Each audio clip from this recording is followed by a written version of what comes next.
21 जून किस लिए प्रसिद्ध है? सब जगह पूरे देश में विगत कुछ दिनों से ये योग महोत्सव के कार्यक्रम शुरू हो चुके हैं ना?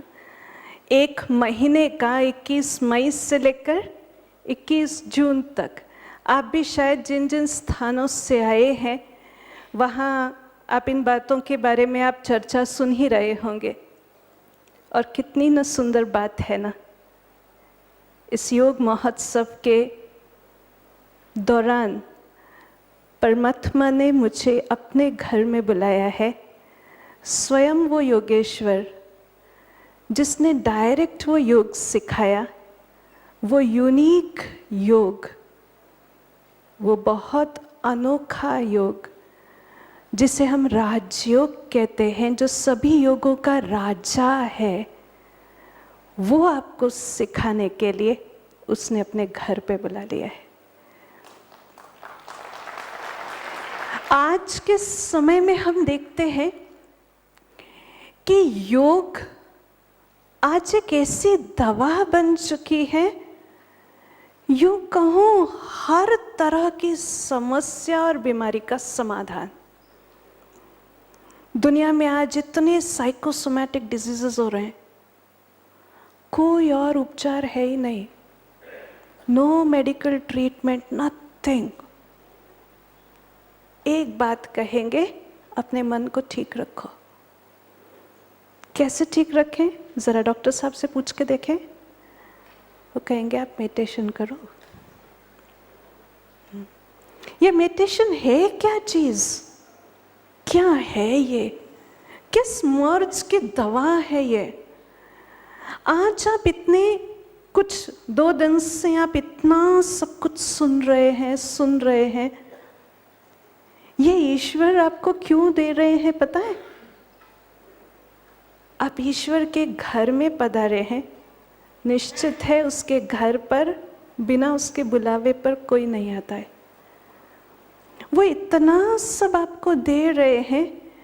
वास्तव में हमारी जो जीवन रूपी नाव थी वो अंधेरे में, तूफानों में भटक रही थी।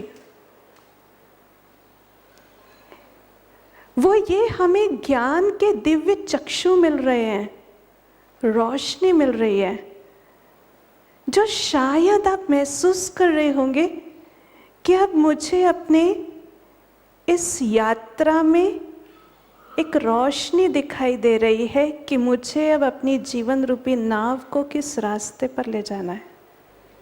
दिखाई दे रहा है सबको? निश्चित ये कुछ दिन आपके लिए जीवन भर के यादगार बन जाएंगे। ये जीवन अपने आप में बहुत बहुत कठिन सब्जेक्ट है कठिन। बड़ी बड़ी डिग्रियां ले लिया, बड़े बड़े कार्य कर दिखाते हैं, बड़े बड़े इन्वेंशन कर रहे हैं, बड़े बड़े वैज्ञानिक, बड़े बड़े पद पर पदस्थ, पर जीवन को संभालने में फेल हो रहे हैं। कठिन सब्जेक्ट है ये। जीवन जिसने दिया है वही सिखा रहा है इसे कैसे संभालना है। दुनिया में कोई और सिखा नहीं सकता था। आप सबको वो सिखा रहा है, सिखाने के लिए यहाँ बुलाया है। देखिए, अभी तक के जो भी आप सेशंस अटेंड कर रहे थे सारे दिन से, वो सब निश्चित लेक्चर सेशंस थे। आपने बुकलेट में पढ़ा ये वाला सेशन कौन सा सेशन है? It's very different. ये पूरी तरह से एक्सपीरियंस सेशन है। मैं लेक्चर देने नहीं खड़ी हूँ और ना आप लेक्चर सुनने के लिए बैठे। पूरी तरह से जो सुन रहे हैं और जो सुनते आए हैं उसे अब अपने एक्सपीरियंस में उतारना है, अपने जहन में उतार लूँ, अपने सबकॉन्शियस में उतार लूँ, अंदर तक उसे उतार लो। और मैं एक और रिक्वेस्ट करना चाहूँगी आप सबसे कि जब भी आपको बीच का टाइम मिल रहा है या आगे और मिलेगा, शाम का टाइम, रात का टाइम, सुबह सुबह सुबह आप यहाँ के इस आध्यात्मिक प्राकृतिक सौंदर्य के बीच में आपको जो मिल रहा है उसका चिंतन ज़रूर कीजिएगा। आपको बताऊं, वो आपको जैसे ईश्वर का वरदान हो जाएगा। जिस बात का आप यहाँ चिंतन करेंगे गहराई से, वो जैसे भगवान से वरदान मिल जाएगा आपको। इसलिए सब बातों से अपनी बुद्धि को फ्री करो, ये चीज को महसूस करो कि क्यों मुझे यहाँ बुलाया गया, क्यों ईश्वर मुझे इतना सब कुछ दे रहे हैं। जैसे जीवन के कितनी अनसुलझी पहेली सुलझा रहे हैं। और सबसे बड़ी बात है कि मैं अपने जीवन में उस मन की स्थिरता और शांति को अनुभव कर रहे हैं।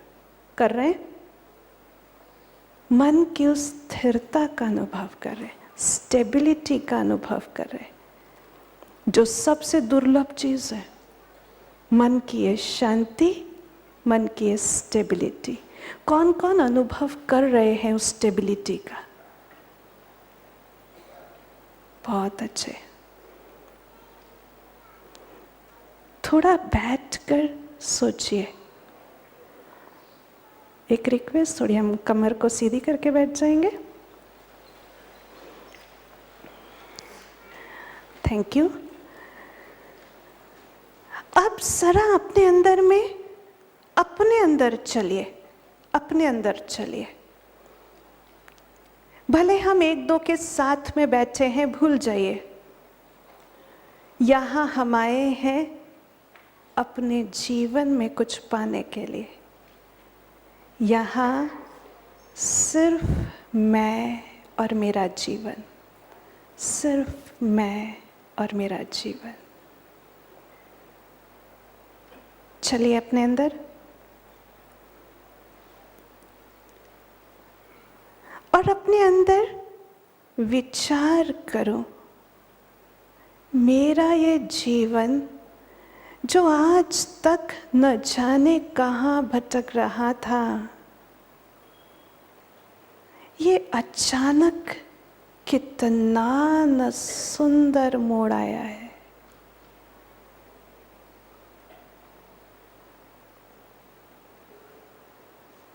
मुझे इस संसार की दुर्लभ ईश्वरीय प्राप्तियां जो हो रही है, सच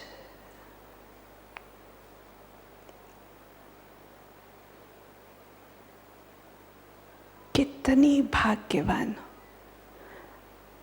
विचार करूं इसके पीछे, हे ईश्वर आपकी क्या प्लानिंग है। उसे मुझसे बहुत कुछ कराना है। बुद्धि से देखो, जिस किसी को भी आप अपना इष्ट मानते हैं,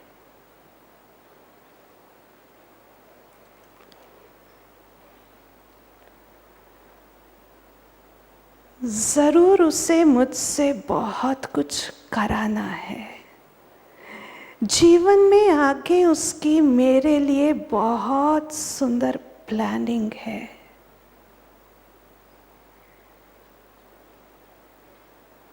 इसलिए जो वो मुझे दे रहे हैं, जो वो मुझे दे रहे हैं, मुझे उसे अपने अंदर उतारते जाना है, क्योंकि अब आने वाले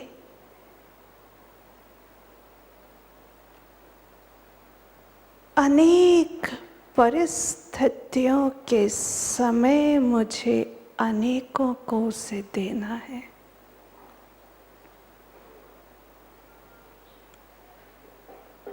न जाने ईश्वर की मेरे लिए क्या प्लानिंग है। बहुत सुंदर उसकी प्लानिंग के लिए उसने मुझे यहाँ बुलाया है। दिल से स्वीकार करूं इसे। मुझे अब आने वाले समय में अनेकों को शांति, सुख, चैन देकर उनकी तकदीर बनानी है, उन्हें नया रास्ता दिखाना है।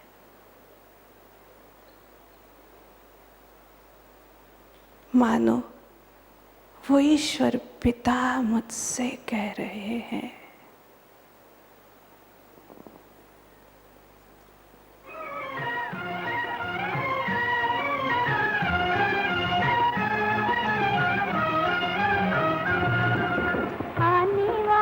कल की तुम तस्वीर हो, नाज करेगी दुनिया तुम पर, दुनिया की तकदीर हो। आने वाले कल की तुम तस्वीर हो, नाज करेगी दुनिया तुम पर, दुनिया की तकदीर हो।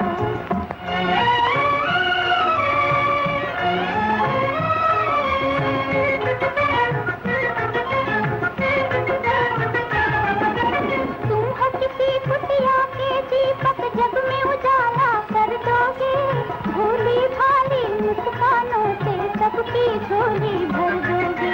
हंसते चलो जमाने में तुम चलता हुआ एक तीर हो, नाज करेगी दुनिया तुम पर, दुनिया की तकदीर हो। आने वाले कल की तुम तस्वीर हो, नाज करेगी दुनिया तुम पर, दुनिया की तकदीर हो।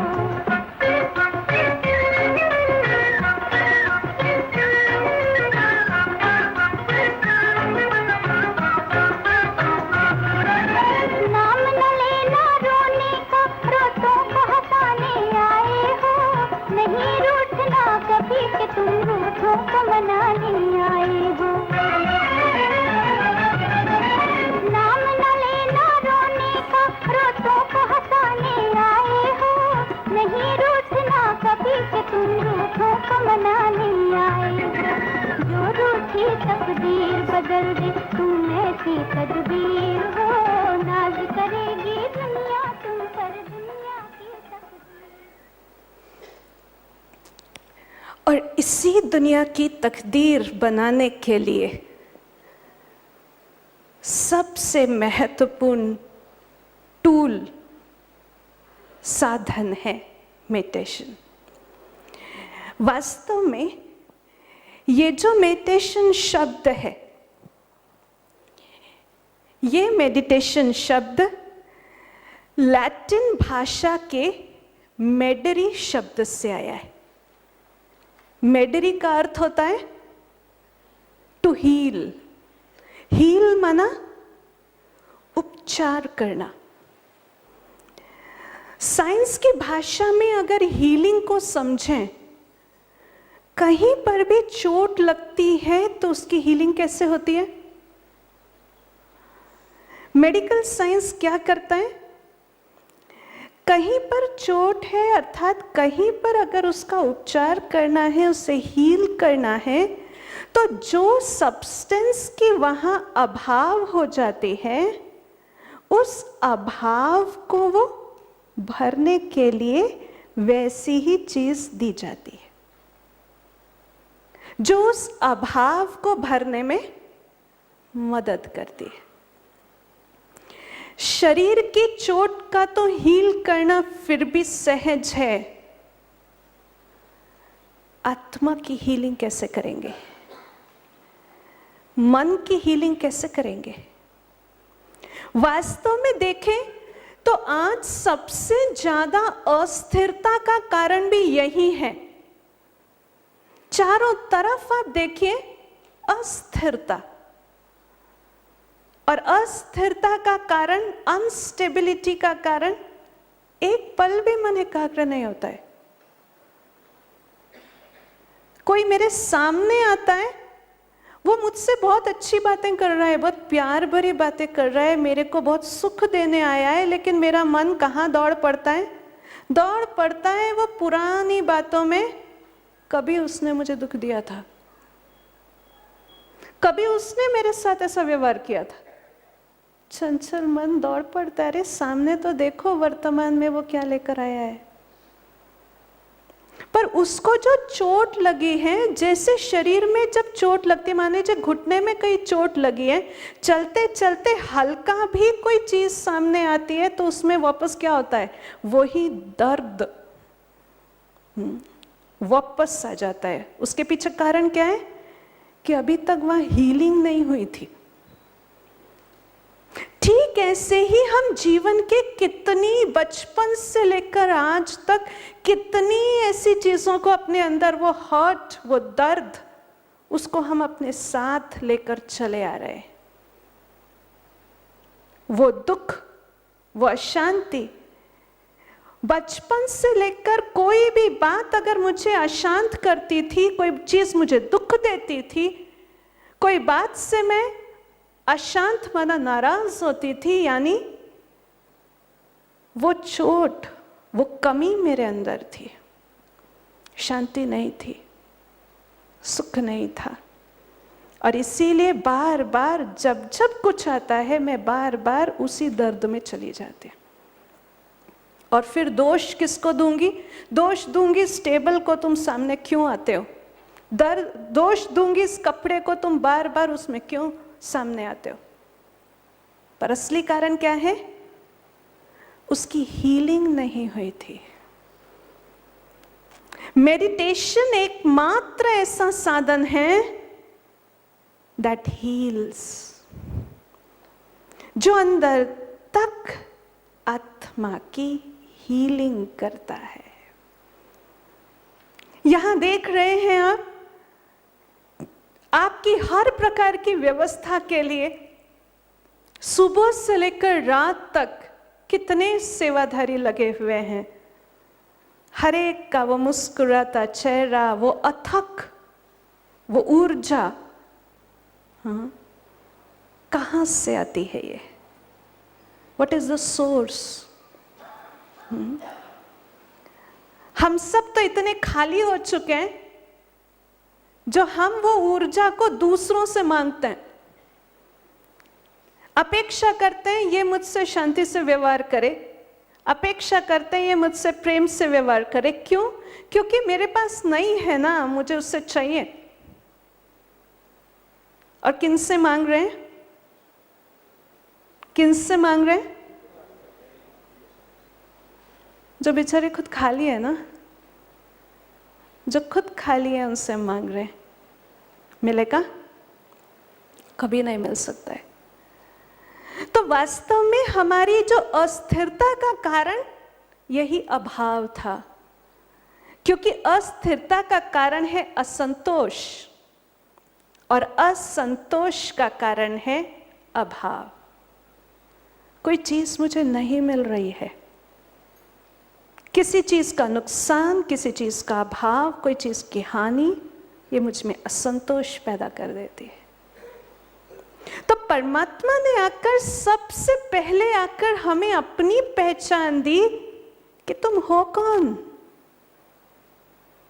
मैं तो ये शरीर हूं ही नहीं, ये तो एक पुतला है, इंस्ट्रूमेंट है। जैसे मैं इस माइक के बिना आपसे बात नहीं कर सकती, ऐसे ये शरीर बिना मैं आत्मा व्यवहार नहीं कर सकती। इसीलिए जब भी कोई शरीर छोड़ देता है, अगर उसके मन में कोई बात रह जाती है, उसे कुछ कहना है, उसकी कोई इच्छा है, सुनते हैं वो किसी और काया में प्रवेश करके बोलती है। क्यों? एक इंस्ट्रूमेंट है, चाहिए उसे। और इंस्ट्रूमेंट कैसा है? कैसा है? निर्जीव है, इसमें जान नहीं है। ये शरीर भी मात्र पुतला है, मात्र पुतला है। आप कहेंगे ये सोचने की मुझे जरूरत क्या है, बिना सोचे भी तो गाड़ी चल रही थी, बिना जाने भी तो गाड़ी चल रही थी। अब इसके पीछे का साइंस या लॉजिक को समझिए। देखिए, जैसे चश्मा मैं पहनती हूं वैसी ही दुनिया मुझे नजर आती है। ठीक ऐसी ही जैसी मैं अपने प्रति स्मृति रखती हूं मुझे दूसरे भी वैसे ही दिखाई देते हैं। उदाहरण एक एग्जाम्पल आपको देती हूं। यहां सब मेजॉरिटी सब बहुत अच्छे स्थान पर जॉब कर रहे हैं। अनुभव होगा आपको। मैं एक एग्जाम्पल आपको देती हूँ। किसी अधिकारी से मिलने, किसी ऑफिसर से मिलने आप उसके ऑर्गेनाइजेशन में जाते हैं। गेट से एंटर करते हैं उस प्रीमाइसेस में। वहाँ गेट पर एक गेट कीपर होगा। उस गेट कीपर से आप कैसे बात करते हैं? आप अंदर जाते हैं। गेट कीपर ने बताया अंदर वो एडमिनिस्ट्रेशन ब्लॉक है, वहाँ आप चले जाइए। आप उस ब्लॉक के अंदर एंटर करते हैं, सामने एक रिसेप्शन मिलता है। उस रिसेप्शनिस्ट से आप कैसे बात करते हैं? टोन दूसरा हो जाएगा थोड़ा। फिर उस रिसेप्शनिस्ट ने आपको बताया कि आप सेकंड फ्लोर में चले जाइए, वहाँ उनके पीएस होंगे, आप उनसे बात कर लीजिए। आपने लिफ्ट में एंट्री की। लिफ्ट में कोई और दूसरा एक व्यक्ति मिल जाता है जो बहुत ड्रेसिंग से बहुत अच्छा अधिकारी तो नहीं लग रहा था, हमारे समकक्ष नहीं लग रहा होगा। आप उससे कैसी बात करते होंगे? और जब आप सेकंड फ्लोर में पहुंच जाएंगे, आप सामने देखते हैं पीएस बैठे हैं, उससे आप बात करेंगे, टोन बदल जाएगी। पीएस कहते हैं अच्छा ठीक है, आप 2 मिनट वेट कीजिए, मैं सर से पूछ के बताता हूँ। सर ने कहा अच्छा वो आए हैं, भेज दीजिए। और जब आप अंदर जाते हैं, उस ऑफिसर से बात करते समय आपका टोन कैसा होता है? व्यक्ति एक ही, बात करने का तरीका, बात करने का लहजा, मुख सबको एक जैसा है। सामने व्यक्ति भी मुझे अलग अलग इन्हीं आंखों से दिखाई दे रहा है। एक ही आंख है, एक ही मुख है, वही आंखें वही मुख, लेकिन हर एक से बात करने का तरीका। क्यों है वो तरीका ऐसा? क्यों है वो तरीका ऐसा? और कई बार हम परेशान हो जाते हैं। हम सबसे अच्छे से बात कर सकते हैं पर अपने घर वालों से नहीं, और अपने बच्चों से तो बिल्कुल नहीं। बच्चों से बात करना मना, ऑर्डरली। क्यों है ये? और उसमें परेशान कौन हो रहा है? वास्तव में इसके पीछे कारण क्या है? जैसी मैं अपने प्रति दृष्टि रखती हूं कि मैं एक अधिकारी से मिलने गया हूं, तो दूसरे कौन है? ओ फलाने, वो फलाने, वो फलाने। तो क्योंकि मैं अपने ऑक्यूपेशन से अपने आप को जान रहा हूं, अपने को महत्व दे रहा हूं, अपने सेल्फ एस्टीम में अपने ऑक्यूपेशन, अपने एक पद के आधार पर हूं, तो मैं दूसरों को भी उसी आधार पर देखता हूं। आप कभी अमेरिका जाएंगे, खुद को महसूस करते हैं अरे मैं भारतीय हूं, तो वहां जाकर आप दूसरों को उसी नजर से देखते हैं, ये फलाने देश का है, फलाने देश का। जिस स्मृति में हम अपने को रखते हैं, उसी स्मृति से हम दूसरों को देखते हैं। परमात्मा ने आकर क्या किया? उसने आकर हमें अपनी सत्य पहचान दी। तुम हो कौन? The most wonderful knowledge. मैं शरीर हूं ही नहीं। कितना दिमाग हल्का हो गया, बोझ उतर गया। मैं तो ये हूं ही नहीं। मैं तो इसके अंदर बैठी एक बहुत छोटी सी अति सूक्ष्म शक्ति हूं, और वो शक्ति जो डायरेक्ट ईश्वर की संतान है, वो हूं मैं। जैसे ही मैंने वो अपने आप को समझ लिया, मेरी दूसरों को देखने के प्रति, जो दूसरों के प्रति मेरा नजरिया कैसा हो जाएगा? Automatic change. मेहनत नहीं करनी है आपको, ऑटोमेटिक कोई यहाँ पे जैसे ज्योतिबेन सुना रही थी, कितना सब बहुत सॉफ्ट बोल रहे हैं, बहुत मीठा बोल रहे हैं। कोई कहे, किसी ने आके कहा ये ट्रेनिंग हमको भी मिल सकती है, आप लोग कितना मीठा बोलते हैं। मैंने कहा बाहर से कोई चीज़ की ट्रेनिंग की आपको ज़रूरत ही नहीं है। जैसे हम अपने अंदर जाते हैं, अपनी वास्तविकता को पहचानते हैं, ऑटोमेटिक उसकी एनर्जी से हम कनेक्ट हो जाते हैं। ऑटोमेटिक सब चीज़ें ठीक हो जाएंगी, आपको बदलने की मेहनत भी करने की ज़रूरत नहीं। तो पहली बात, जैसी स्मृति हम अपने लिए रखते हैं, उसी स्मृति से हम दूसरों को देखते हैं। ऑटोमेटिक सब चीज बदल जाएगा। ये फलाना, ये फलाना, ये फलाना, इसने मेरे साथ ऐसा किया था, वो किया था, सब भूल जाएगा। सबके प्रति दृष्टि ऑटोमेटिक 1 सेकेंड में बदल जाती है। वो हीलिंग प्रोसेस शुरू हो जाती है, क्योंकि बाहर से चोट लगना बंद हो जाती है। देखो, आप घाव पर आप मरहम भी लगा रहे हो और बार बार उसमें टकरा भी रहे हो, हील होगा? तो इस तरह अपनी स्मृति को बदलते ही, अपने प्रति स्मृति को बदलते ही ऑटोमेटिक मेरा दूसरों से टकराना बंद हो जाता है। हीलिंग प्रोसेस स्टार्ट होती है। दूसरा, जैसी मेरे अपने प्रति स्मृति होती है, वैसा ही मैं कार्य अर्थात कर्तव्य करता हूं। ये लॉजिक है। जैसे घर पर अगर मैं हूं, एक बहन के तौर पर, एक बेटी के तौर पर, तो मुझे अपनी फैमिली के ख्याल आएगा। बाहर अगर मैं एक बहन के तौर पर, तो मुझे अपने ये सब ईश्वरीय परिवार का ख्याल आएगा। एक डॉक्टर अगर परिवार में, घर में है, तो अपने बच्चों के बारे में, परिवार के बारे में सोचेगा। जैसे ही याद आता है कि अरे मैं तो डॉक्टर हूं, वैसे पेशेंट्स याद आने लगते हैं। कहने का भाव, जैसी मेरी स्मृति वैसा ही मेरा कर्तव्य होगा। जहां मैंने अपने आप को अपनी वास्तविक स्मृति में स्थित कर लिया, हाँ, थोड़ा सा अभ्यास करना होता है, क्योंकि बहुत समय तक देह को देखते, आईने में देह को देखते और देह समझते समझते वो बहुत अंदर तक घुस गया है। लेकिन डिफिकल्ट भी नहीं है। इतने सुंदर सुंदर आपके पास में वो स्थान परमात्मा ने सेंटर्स दिए हैं, वहाँ इतना अलौकिक एनवायरनमेंट दिया है, जो वहाँ जाते ही आप दुनिया देह को भूलकर अपनी वास्तविकता में स्थित हो जाएंगे। और वो स्थित होते होते आपका अभ्यास पड़ जाएगा, जो आप कहीं पर भी रहते उसमें आप स्थित रह पाएंगे। इसीलिए कहा कि रोज इसकी प्रैक्टिस अगर आप उस स्थान पर बैठकर करेंगे, तो आपको बहुत बहुत सहज होता चला जाएगा। और जब मेरा कर्तव्य वैसा श्रेष्ठ होने लगता है, जितनी ऊंची मेरे अपनी प्रति स्मृति, अरे मैं हूं कौन, कौन हूं मैं? प्योर एनर्जी, डायरेक्ट ईश्वर की संतान हूं।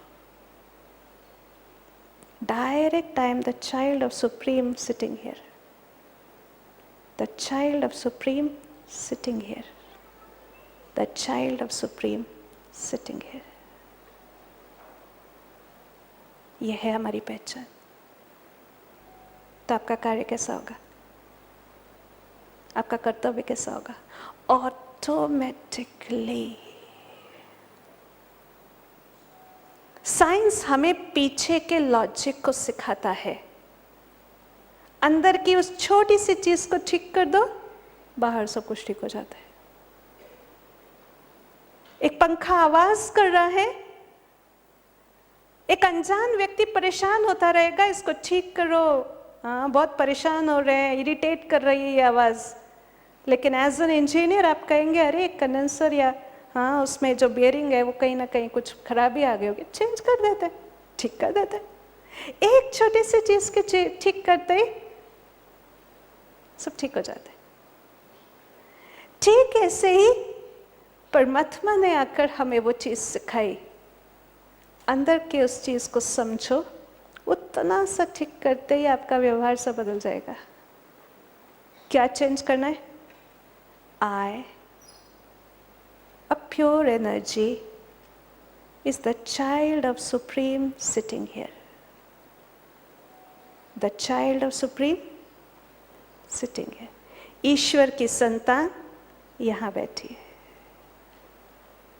उंगली से आप सब कीजिए, उस ईश्वर की संतान यहाँ बैठी है, उस ईश्वर की संतान वो यहाँ बैठी है।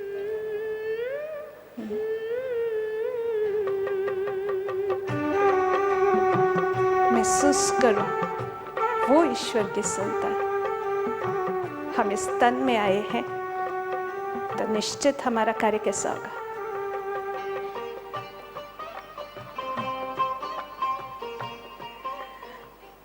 अब हम कुछ पल के लिए, ऐसे तो बहुत सारी बातें थी और इसके डेप्थ में जाने के लिए और साइंस के बारे में सुनाने के लिए कि कैसे मेरा उसके साथ कम्युनियन होता है, बट टाइम की लिमिट है। सुनाऊं? कौन कौन सुनना चाहेंगे? ओके, ठीक है। बाद में तो उस क्वेश्चन के पीछे बाकी चीज़ें भी रह जाएंगी, ज़रूर आंसर करेंगे ना। अब जिस प्रकार, अब कई कहते हैं कि हमारी दूसरों के साथ, हर एक के साथ व्यवहार कैसे बदले, या जिसने मेरे साथ बुरा भी किया है मैं अच्छा कर सकूं। समझ रहे ना क्यों करना जरूरी है? मेरे कर्म मेरे साथ, उसके कर्म उसके साथ, उसके कर्म उसके साथ, मेरे कर्म मेरे साथ। इसलिए वो जो भी कर रहा है मैं उसके साथ अच्छा करते चलूं। समझ तो है, परंतु अंदर का जो दर्द है ना, वो क्या करता है? वो बार बार दर्द, आह का शब्द बाहर निकालता है, दुख का शब्द बाहर निकालता है, जो वो दुख दूसरों को भी दुख दे देता है। इसीलिए कोई कुछ भी कर रहा है, मैं उसके साथ अच्छा कर सकूं, उसके लिए क्या करना पड़ेगा? जैसे आप देखेंगे, एक आजकल तो ये मोबाइल आ गए या दूसरे ऑडियो सिस्टम्स आ गए। शुरू शुरू में वो टेप हुआ करते थे, बहुत पुरानी बातें नहीं सुना रही हूँ। एक टेप हुआ करता था, वो बैटरी से चलता था, इतनी मोटी मोटी उसके अंदर बैटरी लगती थी, कई बार 2, 3, 4 भी बैटरी लगती थी, और तब वो बजता था। ठीक है ना? अब बहुत समय से हम उसको बजा रहे हैं, उसकी आवाज में परिवर्तन आने लगता है। क्या बोलते हैं? हम कहते हैं रो रहा है, बंद करो, बैटरी डाउन हो गई है। ठीक है ना? बैटरी डाउन होने से क्या होता है? नॉर्मल आवाज बदल जाती है। हर चीज की नॉर्मल वर्किंग बदल रही है, स्लो हो रही है। दैट मीन्स उसमें जो चार्ज पहुंचना चाहिए वो कैसा है? कम है ना। जैसे उदाहरण, अभी यहां लाइट गोल हो जाए, अंधेरा हो जाएगा, और वहीं डिम लाइट आ जाए। डिम लाइट समझते हैं ना? फुल सप्लाई नहीं है, डिम लाइट है। तो डिम लाइट में ये 1000 वॉट का ये बल्ब कितने वॉट से जलेगा? कम एनर्जी से जलेगा ना, डिम लाइट देगा। है तो 1000 वॉट का, उसकी क्षमता बहुत है, लेकिन क्षमता अधिक होने पर भी वो काम नहीं कर पा रहा है। इसका मतलब उसमें जो सप्लाई जा रही है वो कैसे जा रही है? कम जा रही है।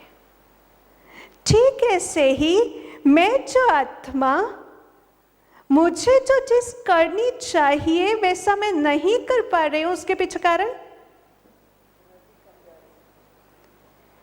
जो मेरी इंटरनल एनर्जी है वो कहीं ना कहीं उसकी सप्लाई मेरे ब्रेन को और मेरे बॉडी को कम हो रही। अब मुझे क्या करना पड़ेगा? मुझे उस पावर सोर्स से कनेक्ट होकर अपने आप को चार्ज करना पड़ेगा। बस राजयोग इसीलिए सभी योगों में राजा है, क्योंकि एकमात्र एक ऐसा योग है जहां पर डायरेक्ट कनेक्शन उस सुप्रीम के साथ होता है। उस सुप्रीम के साथ होता है। वो सुप्रीम कौन है? My father. उसके साथ मेरा कनेक्शन होता है। और उसके साथ कनेक्शन माना क्या? आप कहेंगे सच में होता है कि कल्पना है? सच में होता है कि कल्पना है? चलिए मैं आपको बताती हूं इसके पीछे का साइंस। ये तो हमने जान लिया हु एम आई। हम अपने आप को ह्यूमन बीइंग कहलाते हैं। ह्यूमन माना ह्यूमन बॉडी। ह्यूमन शब्द लैटिन भाषा के ह्यूमस शब्द से आया, जिसका अर्थ होता है मिट्टी। बीइंग शब्द लाइफ एनर्जी, जो कि सोल। इसीलिए ये ह्यूमन बीइंग दो चीज है, गाड़ी और ड्राइवर। सोल और रोल अलग। अब नेक्स्ट है वो सुप्रीम लाइट। वो supreme light the father, father of me, of my inner light. अब उसके साथ कम्युनिकेशन कैसे होता है इसको देखिए। दुनिया में कहीं पर भी एक दो के साथ हम कम्युनिकेट करते हैं। माध्यम क्या है? तरंगे। बहुत अच्छे।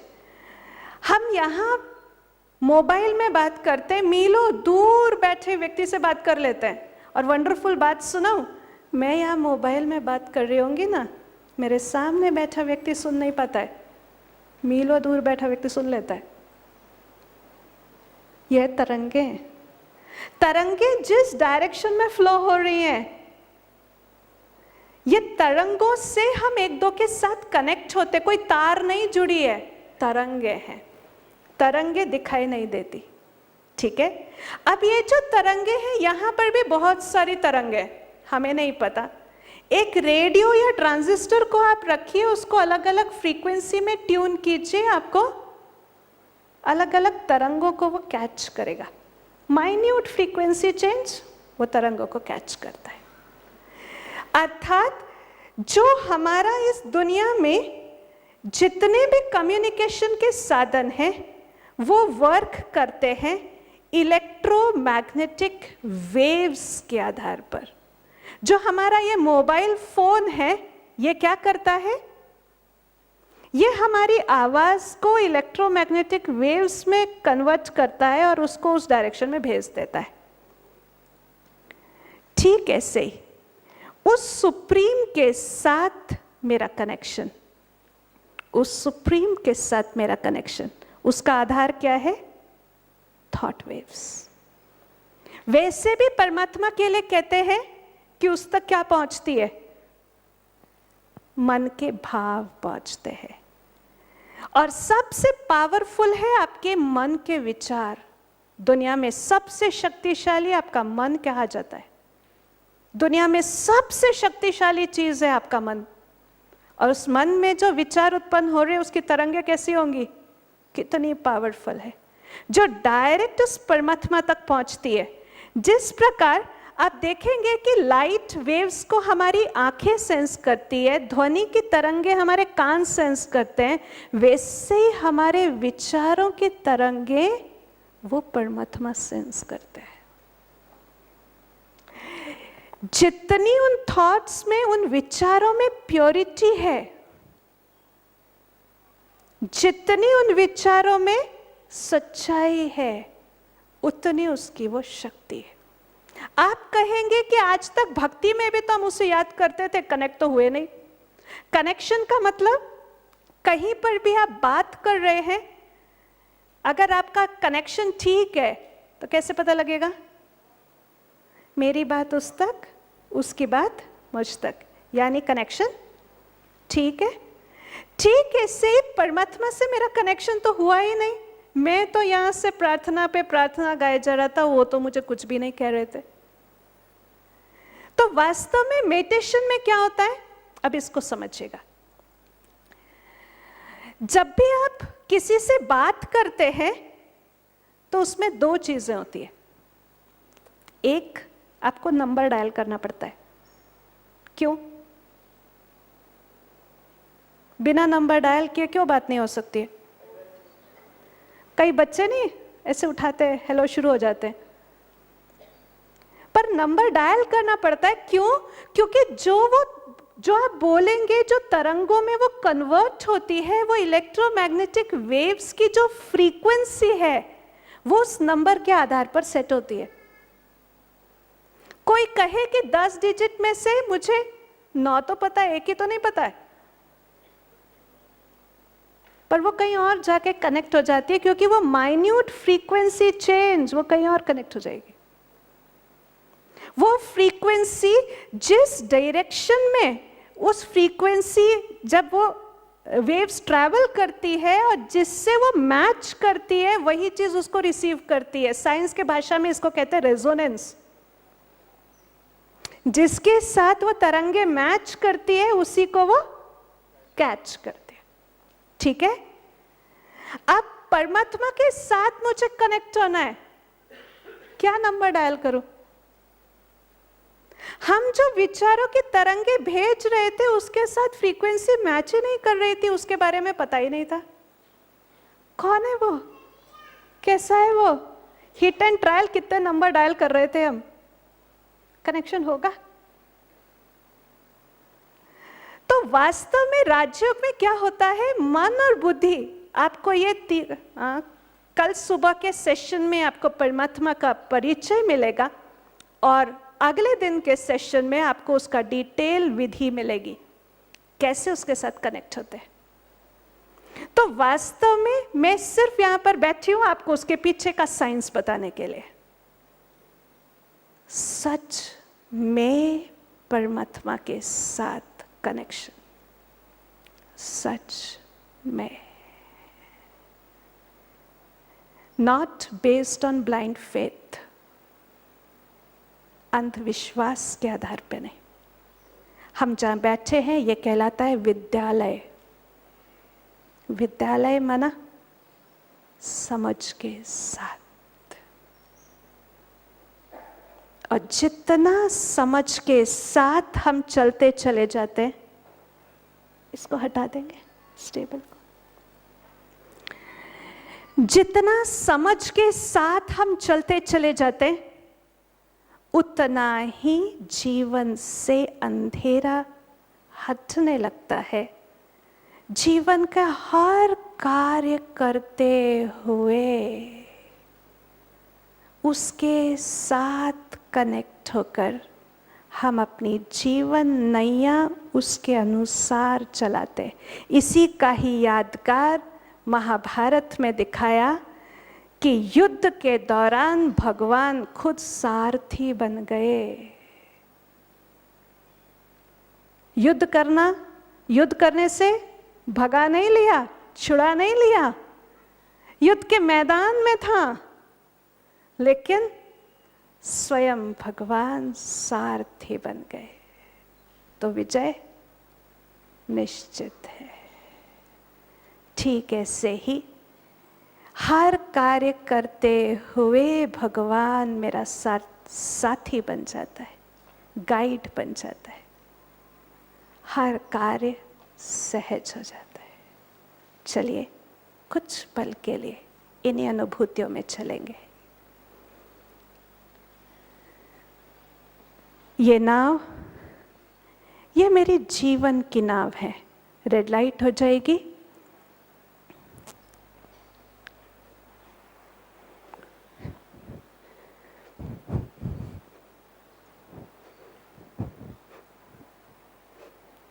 एक मासूम सी नाव है जिंदगी, जिंदगी तूफान में ये मेरी जीवन की नाव, जिंदगी, जिंदगी माझी की ये जीवन की नाव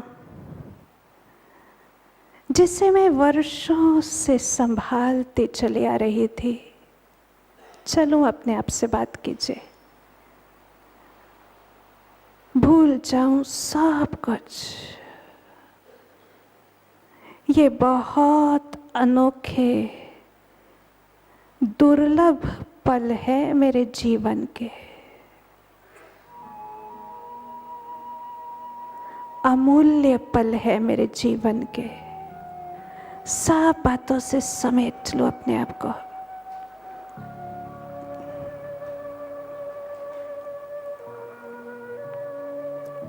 देखो,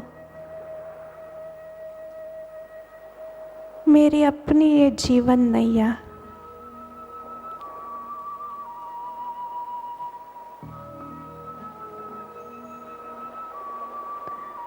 वर्षों से इसे संभालते चली आ रही थी, अनेक तूफानों में टकराती,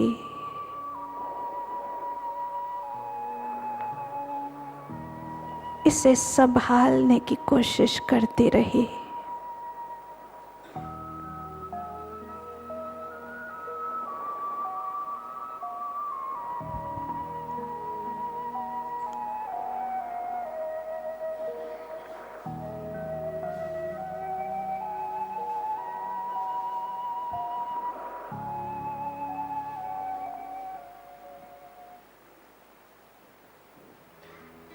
एक मासूम सी नाव है जिंदगी, जिंदगी तूफान में डूल रही जिंदगी, जिंदगी माझी की आंखों में झांक कर किनारा ढूंढ रही है जिंदगी, जिंदगी, जिंदगी, जिंदगी।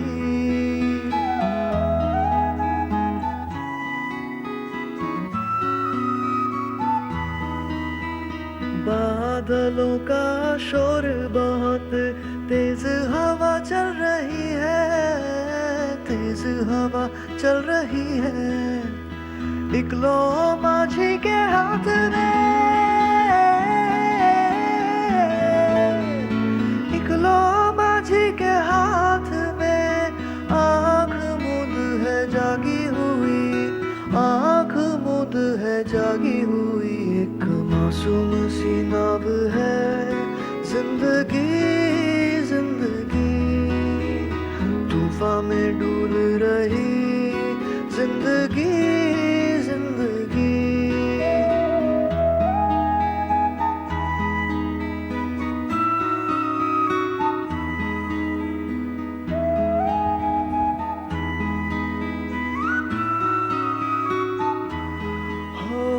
माझी तुम साथ निभाना, एक एक कदम बढ़ाना, एक एक कदम बढ़ाना। मैं छोड़ दूँ आस अगर ओ माझी, मैं छोड़ दूँ आस अगर तुम ना छोड़ना साथ कभी, तुम ना छोड़ना साथ कभी। एक मासूम सी नाव है जिंदगी, जिंदगी तूफान में डूल रही जिंदगी, जिंदगी माझी की आंखों में झांक कर किनारा ढूंढ रही है जिंदगी, जिंदगी, जिंदगी, जिंदगी।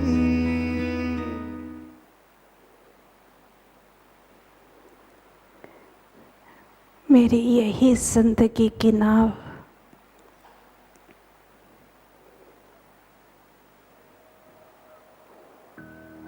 मैं किस दिशा में ले जाऊं,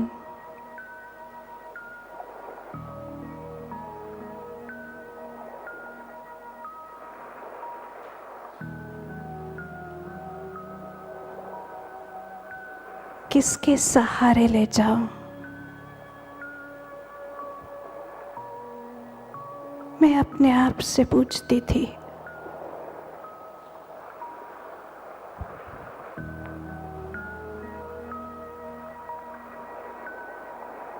इस जीवन नाव को चलाना बहुत कठिन महसूस हो रहा था।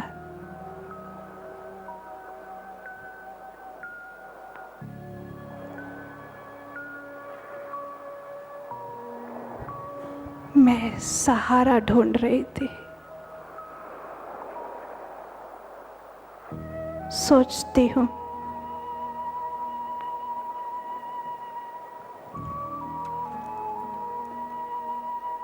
किससे बनाती मैं अपना सहारा।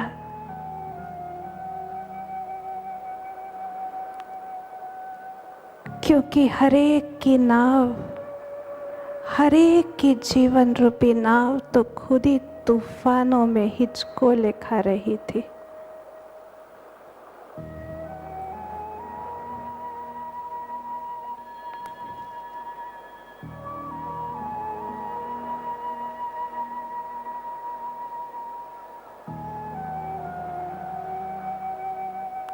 और अब मुझे ये पहचान मिली है।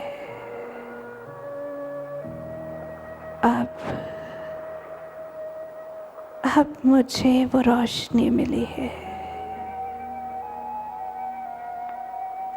देखो, जीवन रूपी इस नाव को संभालने वाली मैं मालिक मस्तक के बीचों बीच विराजमान हूँ। अपने बुद्धि रूपी नेत्रों से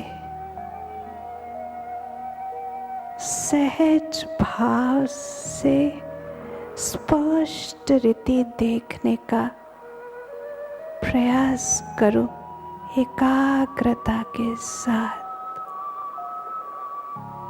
मैं बहुत सुंदर चमकती हुई सितारे मिसल मस्तक बीच विराजमान हूँ।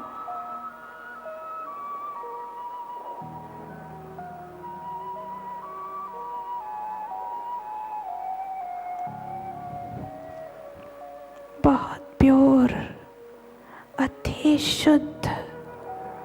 I am a point of pure energy। बहुत सुंदर शुद्धता की सफेद सुनहरी किरणें फैलती हुई मुझ पॉइंट ऑफ लाइट से।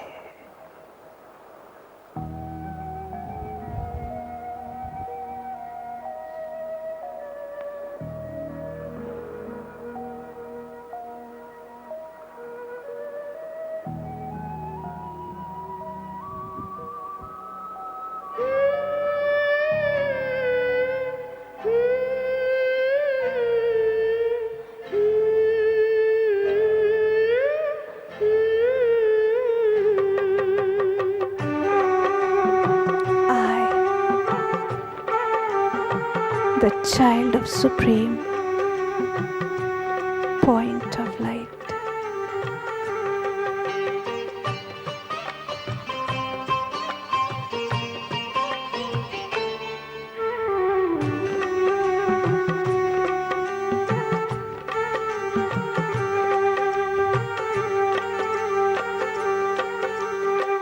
मैं जगमगाती यूं ही झिलमिलाती सदा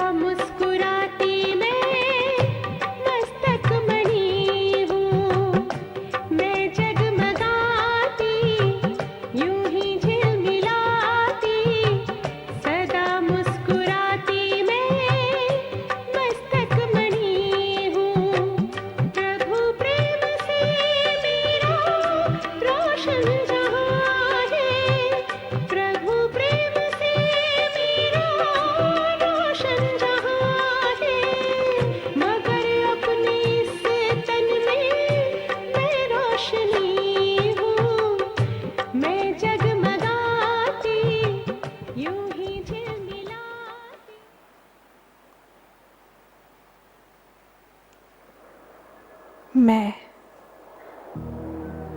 स्वयं परमात्मा की डायरेक्ट संतान मस्तक के बीच विराजमान हूँ। मैं स्वयं ईश्वर की डायरेक्ट रचना मस्तक के बीच विराजमान हूँ। धीरे धीरे 3 बार अपने से कहो, याद दिलाओ अपने आप को।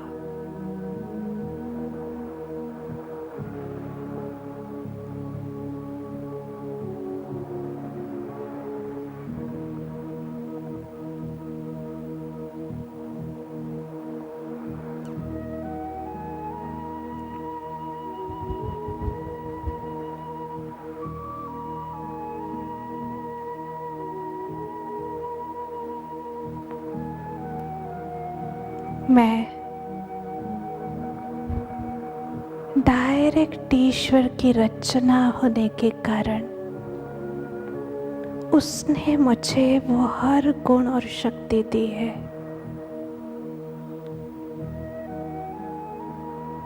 और अब तो वो खुद मुझे हाथ पकड़कर चलना सिखा रहा है।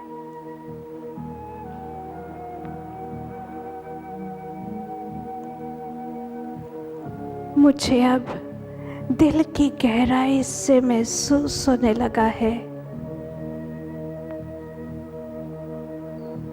कि अब जैसे मेरा सारा अंधकार मिट रहा है और एक अद्भुत ईश्वरीय प्रकाश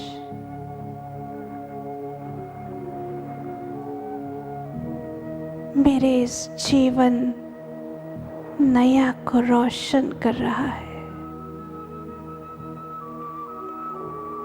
मुझे अब इस विशाल सागर संसार में अपनी मंजिल, अपना रास्ता स्पष्ट दिखाई दे रहा है।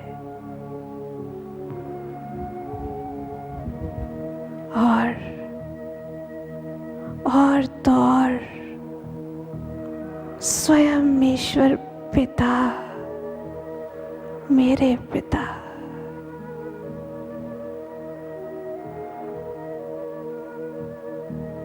वो मुझसे कह रहे हैं, बच्चे अब मैं तुम्हारे साथ हूँ। वाह वाह, स्वयं ईश्वर का सहारा मिल गया। वाह, स्वयं उसका सहारा मिल गया।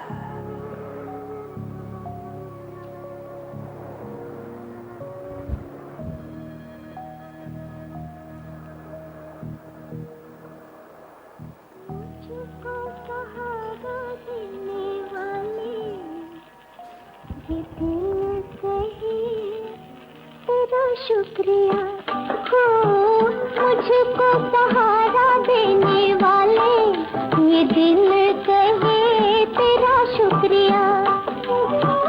जमाना जो दे ना सका तूने दिया, मुझको सहारा देने वाले, ये दिल कहे तेरा शुक्रिया।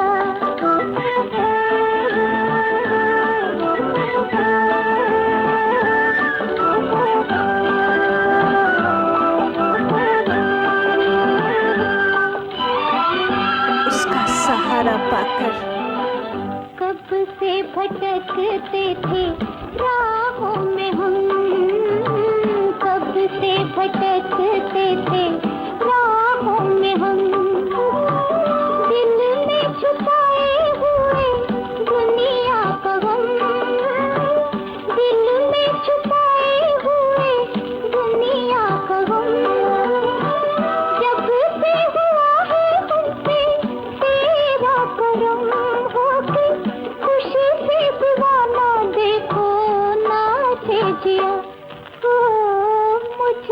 सहारा देने वाले, ये दिल कहे तेरा शुक्रिया।